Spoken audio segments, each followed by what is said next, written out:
მე ამას ვერ დავარქმევდი რეპრესიებს, ეს არის უფრო პრევენციები ვიდრე რეპრესიები.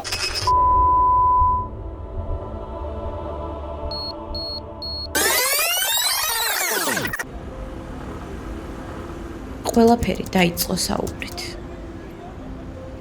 მოდი, შევქნათ სივრცეს სიმართლისთვის. ისაუბრეს სივრცე, სადაც ხალხი ხმა ისმის. ემიგრანტებზე ვისაუბროთ. ვიდეონები ჩავწეროთ. ვინგას აქციაზე? ვითარება საპროტესტო აქციაზე ახლა შედარებით მშვიდია. ნაცის მონაწილეები მსჯელობენ, რომელი მიმართულებით წავიდნენ, ოფიციალური პროპაგანდა მუშაობს ამაზე. რომ გაყოს და გახლიჩოს საზოგადოება. არა პენსია საჭმარისი, არც მედიკამენტებისთვის, არც ნორმალური ცხოვრების. რა იყო ის შედეგები, რაც მიაღწია და ღირდა იმათ, რომ თელ პოლიტიკურ ველს ესეფად უყავდა. არა გვაქვს და იმიტომ მონაწილეობდი იქ. რა, მაგაში ცუდი რა. თქვენ აღონიზებაში მონაწილეობთ, ბოდიში. რა აღონიზებაზე ხართ მოდული? ოზურგეთის რაიონის სოფელი წიმითი. 5 დღის წინ სანიკეცების 7 სულიან ოჯახს სახლი თავზე ჩამოექცა, რამაც განსაკუთრებით რთულ სიტყვებს.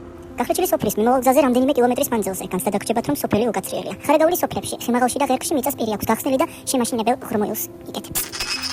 როდესაც საუბარია მედიასთან დაკავშირებულ საგანგებო ცვლილებებზე, მარტო ტელემოსკოპებზე არ არის საუბარი, საუბარია სხვა მოსკოპებზე არის საუბარი. ვებ ასეთ გამოცემებში.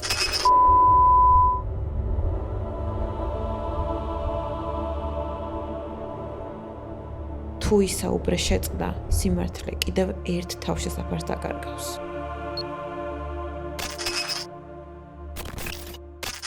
სიჩუმის ფასი ძალიან დიდია. დაგვეხმარე, რათა საუბარი გაგრძელდეს.